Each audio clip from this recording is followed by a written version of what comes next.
gooftaa miidhamniif dhukkubbiin koo baara dheeraa dadhabbii koofna gargaari anaafis dhiigni kee lolaafameera. Anis miidhama koon beeka maalan godha kan nama biraa odeessu lafti isaa kan xumuramneef hojii kootii dhufaatii kee kan tursu. Cawwee faayuu dhiireen qaba ammas harka keetii malee yaalamu. Yeroo baay'een qaba gooftaa maaloo yaadni kee naaf lakkaa'amu.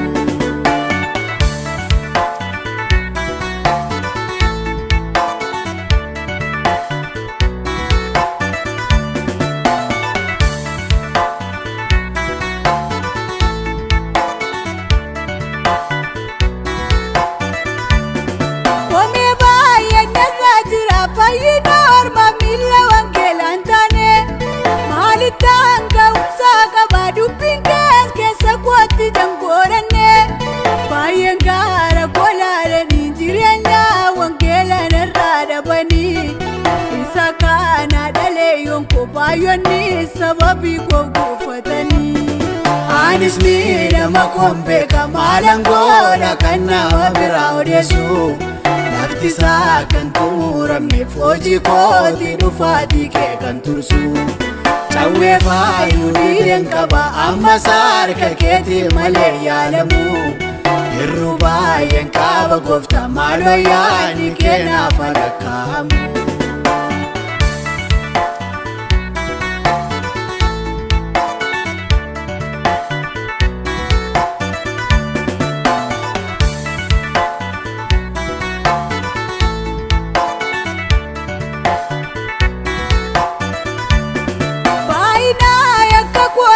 Boriyu fayyina koo kan daangessu sababii kootiif danqame humni kee inni dugdatti jabeessu. Oda namoonni fayyanii ana taa'e namaaf dhagaa gufannaa hir'ina koofna gargaari orma miti mudaan hojii kee ana. Anis miidhama koon beeka maalan godha kan nama biraa odeessu lafti isaa kan xumuramneef hojii kootii dhufaatii kee kan tursu. Cawwee faayuu dhiireen qaba ammas harka keetii malee yaalamu.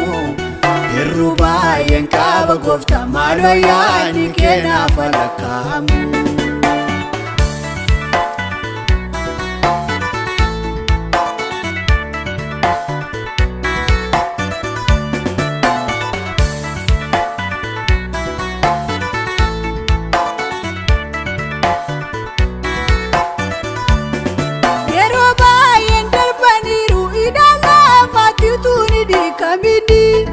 Si wajjin deddeebi'eera madaagaara kootti utuun fayyini.